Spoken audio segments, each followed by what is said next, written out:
Bien, estamos con Carlos Javier López Benedí, expresidente de la Coordinadora Valenciana de ONG. Carlos Javier, ¿cómo ves el trabajo de las ONGs en estos momentos en que estamos en un mundo en transformación y estamos buscando nuevas alternativas? ¿Cómo ves usted en estos momentos ese papel? A ver, yo siempre he creído y sigo pensando que el papel de las organizaciones no gubernamentales para el desarrollo, ONGs, o del asociacionismo en general es imprescindible. Es imprescindible porque es la acción de la ciudadanía colectiva en pos del bien común. En estos momentos, como tú bien dices, en una sociedad tan cambiante,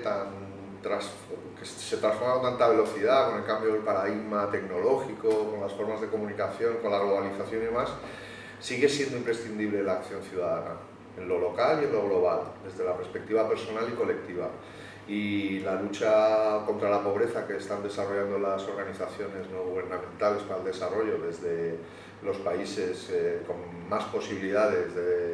o más ricos, es imprescindible para intentar luchar, pues eso. Tenemos 1.000 millones de personas en estos momentos que viven con menos de €1 al día. Las organizaciones son unas excelentes generadoras de proyectos de cooperación y a la vez son la voz de la ciudadanía que pide que los gobiernos sean más solidarios. Yo creo que el papel de la ciudadanía activa sigue siendo imprescindible para convertir este desastre de sistema en un sistema más justo, más solidario y más equitativo. Carlos, el lema «Otro mundo es posible» ¿realmente es una utopía o es algo que la ciudadanía a través de las organizaciones puede conseguir? Otro mundo es posible es una utopía, indudablemente, pero una utopía que nos hace caminar hacia ese otro mundo posible, ¿no? Para mí lo más importante de lo que está ocurriendo es que el pensar, el creer en que podemos cambiar nuestro sistema social, económico, político, en un sistema más igualitario, con mayor distribución de la riqueza, con unos parámetros de consumo responsable más allá de lo que es el consumo devastador que tenemos, con una serie de criterios como la lucha por la igualdad entre hombre y mujer, para la desaparición del trabajo infantil, por los derechos sociales y laborales, por el derecho universal a la salud, a la educación. Todo eso nos hace a la ciudadanía caminar hacia ello y por lo tanto el decir otro mundo es posible sería esa utopía que nos provoca procesos ciudadanos, procesos de participación, procesos de exigencia, procesos políticos y además creo que también marcan una esperanza, ¿no?, de poder ir consiguiéndolo. Si hacemos un análisis de los datos globales del mundo, podríamos decir que se han mejorado las circunstancias en general, pero nos damos cuenta que el nivel de desigualdad está creciendo, que la acumulación de la riqueza en unos pocos es cada vez mayor. Por lo tanto, el trabajo de las personas, de la ciudadanía, de las personas en colectivo para poder lograr un mejor mundo es imprescindible. Y es cierto que los retos cada vez son mayores, pero también el propio sistema de comunicación, de nuevas formas de comunicarnos, nos hace más fácil acceder a información de calidad, a tener conciencia de cuál es la realidad del mundo y por lo tanto a ser capaces de generar acciones ciudadanas, tanto desde la solidaridad como desde la responsabilidad. Por lo tanto, yo sigo pensando, igual que muchísima gente pensamos, que otro mundo es posible y que todo está por hacer y todo es posible también. ¿Piensas que es suficiente con pertenecer a alguna ONG, estar asociado, o la ciudadanía necesita otro tipo de herramientas y acciones mucho más eficaces?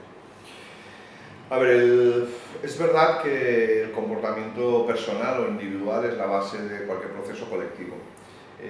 Yo siempre he pensado que cuando una persona se afilia o se asocia a una asociación y paga una cuota, sea una organización local o sea una organización internacional, lo que está haciendo es hacer una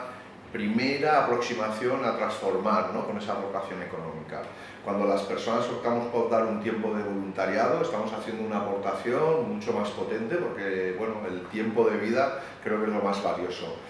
Si eso las personas somos capaces de generarlo y de implicarnos en un tiempo proporcional de nuestra vida,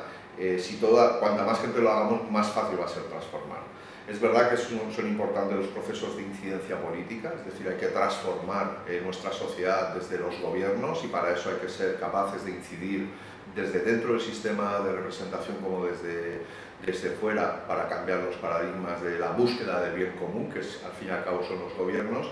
que también tenemos que ser capaces de denunciar y de generar procesos de resolución de graves problemas, como podrían ser los que tienen que ver con el mundo medioambiental, de contaminación, de utilización de productos que no tocan, de la industrialización salvaje de los procesos de la agricultura y de la ganadería, de lo que está significando las energías. Es decir, ahí hay todo un submundo que ya no es solo la exigencia y la denuncia hacia lo público, sino hacia el mundo empresarial. Un mundo empresarial que además se envuelve cada vez más de conceptos tan neolengua como la responsabilidad social corporativa, que no llega a veces a confundirse casi como una autopromoción, diríamos, ética, cuando siguen teniendo procesos injustos, tanto social como medioambientalmente. Entonces, esa incidencia política hacia los gobiernos, esa incidencia hacia que las empresas sean cumplidoras y respetuosas con las personas y con el medio ambiente, también significa la capacidad de generar proyectos de manera autónoma y solidaria desde la propia sociedad civil. Es decir, que yo creo que desde el primer paso de poder estar en una asociación aportando una cantidad para que sobreviva la asociación, hasta el dar tu tiempo para generar proyectos reales de manera participada, transformadores en tu territorio, o que desde tu territorio puedan generar procesos de transformación en otros países, en otros lugares del mundo, creo que son como muchas graduaciones. Entonces, es imprescindible la implicación de la ciudadanía, preferiblemente cuanto más potente mejor,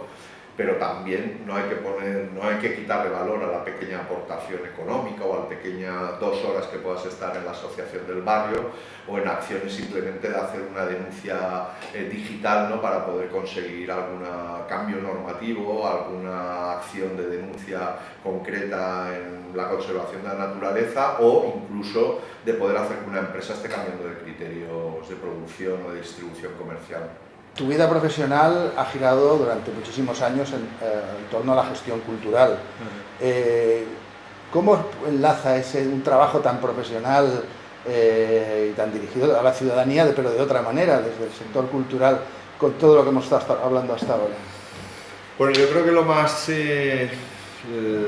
interesante es que, bueno, la gestión cultural genera esa conexión entre creadores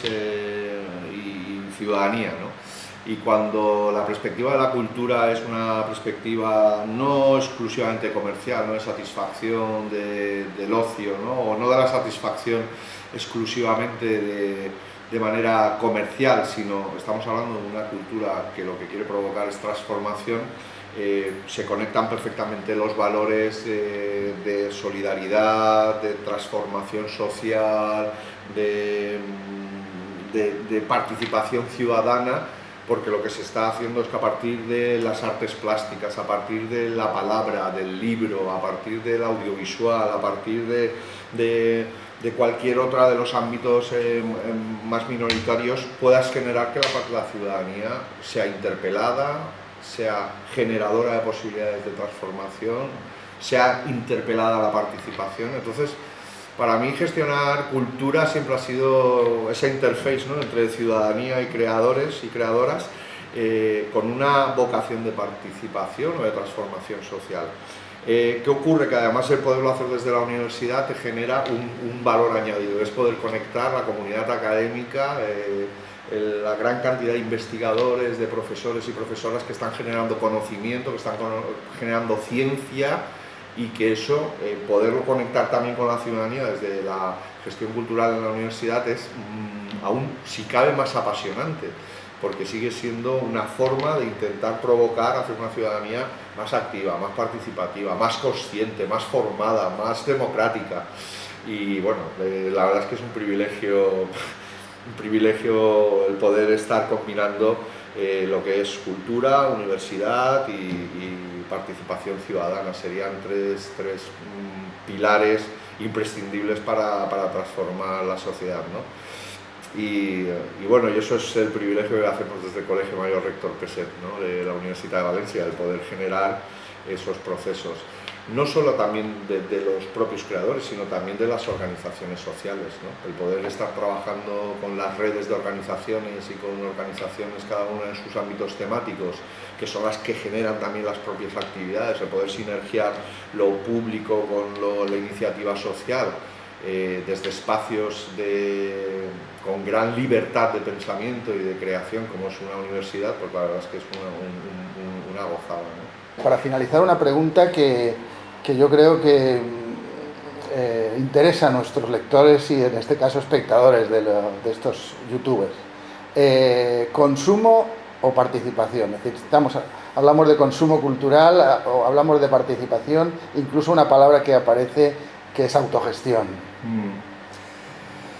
A ver, yo creo que tenemos, aunque parezca muy aristotélico, ¿no?, la búsqueda del punto del equilibrio, ¿no? Yo el consumo siempre lo interpreto, y además desde un consumo consciente y responsable, la satisfacción de las necesidades que tengamos, teniendo en cuenta, y si lo hacemos de una manera responsable, criterios sociales y criterios medioambientales. En el caso de la cultura es lo mismo, es decir, nosotros podemos estar consumiendo cultura con una satisfacción de una necesidad muy funcional o a una necesidad muchísimo más simbólica. Cuando para mí la cultura solamente es la satisfacción de determinadas necesidades simples y demás, pues bueno, es necesaria, porque todos tenemos que pasar una buena noche en un buen concierto de pop comercial porque nos pueda apetecer, pero realmente para mí lo ideal es que la cultura en esa satisfacción de necesidad sea tu necesidad de ser un ciudadano más formado, más abierto de mente, más capacidad de análisis, más capacidad de transformación. Por lo tanto, desde el punto de vista profesional, sí que es verdad que la gestión de la cultura para la transformación desde la participación es lo ideal, pero eso no significa que no podamos o no debamos de vez en cuando tener que hacer concesiones a lo que es la gestión cultural para una satisfacción de necesidades, diríamos, menos exigentes, ¿no?, intelectualmente o políticamente. También es verdad que el consumo es política, ¿no?, y eso es muy importante, el pensar que cuando hacemos un acto de consumir estamos haciendo un acto de política, y cuando estamos consumiendo en una gran superficie estamos optando por un modelo de sociedad, y cuando estamos yendo a comprar las verduras al agricultor ecológico de Alboraya estamos optando por otra sociedad, que cuando vamos a una cadena de cines o a un tipo de cines estamos optando por un tipo de industria audiovisual, que cuando estamos yendo a un ciclo de cine en una casa de cultura estamos optando por otro modelo de industria audiovisual. Por lo tanto, el consumo es un acto político, sea cuando consumimos un café de comercio justo o cuando lo tomamos de una multinacional injusta y transgresora de los derechos sociales. Por lo tanto, en ese juego creo que el consumir es un acto político y ese consumo político tiene que hacernos transformar. Por lo tanto, más participación y menos consumo.